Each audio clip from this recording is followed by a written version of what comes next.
Hi everyone, this is Yana and welcome to another Altenew video tutorial. I'd like to share one of my favorite ways to create beautiful stamped backgrounds for cards. I love stamping. I love to create stamped images, stamped patterns, and stamped backgrounds. Whenever I work with large images, with large stamps, I like to do my stamping on a full sheet of cardstock, so full letter sheet for example. It takes a little longer than stamping a background for an A2 card, but that does give you backgrounds for 4 projects right away. I'm going to be using a Peony Bouquet stamp set from Altenew. It features a mix of flowers and leaves, and all of these images are very large elements, and are also color layering elements, meaning you can use several colors of ink to stamp them and make them look like they've been colored using markers or pencils. I'm going to start by stamping outlines first. I'm using VersaFine Onyx Black ink for that.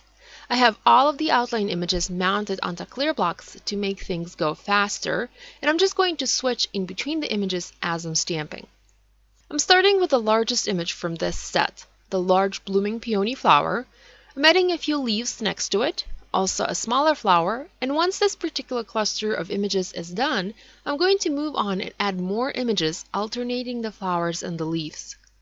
I have already used this stamp set a few times before, and what I really like doing is making masks and masking the flower and stamping the leaves so that it looks like the leaves are attached to the flower. It looks stunning. But it also takes a lot more time with masking, so I'm not doing any masking for this background, just stamping the images one by one, creating a beautiful background piece. Now, it might not look like much at first. It's just going to look like a not so pretty black outline. But once we start adding color, that's when things will change and this black and white piece will turn into a really beautiful background. Whenever I work on backgrounds like this one, I often stamp things differently. I would start with the largest image and would stamp it an odd number of times, then would switch the second largest image and would use it to fill in the blanks, and then use the third largest stamp to fill in the smaller areas and so on. Because I'm using a flower with leaves here that go well together, I'm trying to create a cluster. So a big flower, 2 or 3 leaves, and a smaller flower for each cluster. It doesn't always work, but that's my intention here. I'm also working from one side to the other rather than stamping large images and filling in the blanks in between, because I don't really have any small images for this background. If I end up having smaller unstamped sections, I wouldn't be able to fill them in using the smaller images from this set. Overall, it took me about 7 minutes to stamp this black and white outline background. It might seem like a lot of time, but I do find this relaxing, so I don't really mind spending the time playing with my stamps. After the outline stamping was done, I moved on to coloring my images. I like to color one particular type of image and use one color at a time. It just makes more sense to me and it's easier for me to avoid making mistakes. So I'm starting with the lightest green ink from Altenew, and by the way, the inks that I'll be using to color these images are all from Altenew. You can of course use other inks. I prefer Altenew for this because they just barely stain your stamps and you can still see through the stamp even after you've used it a bunch of times. I think this is very important for detailed color layering like this one. So starting with a frayed leaf here and coloring my smallest leaf. I'm also stamping the base color for the medium and large leaves and the stem for the smallest flower. Next, switching to a medium green forest glades and stamping the second layer for my leaves. And once you start adding a bit of color and add that second color, you really begin to see your background come to life.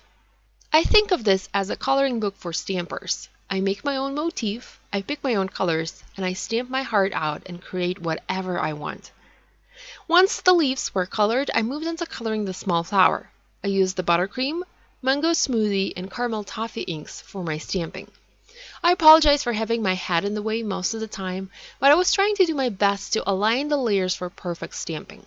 So I also added the second layer, and I know you can't really tell that on camera, but it added a few shadows and highlights to my flowers.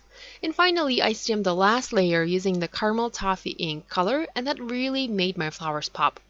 I went with light colors. I didn't want to have a very vibrant background, more of a soft and muted one. Finally, I stamped the largest flower, or colored the largest flower using frosty pink, cotton candy, and coral berry ink colors. It probably would have taken me a lot longer to color this using pencils or markers, and there's no way I would be able to color the flowers like this. although I do want to try to do coloring like this one day. These stamps make it very easy to create fantastic images on projects using just stamps and inks. You don't have to think about shadows and highlights and all that.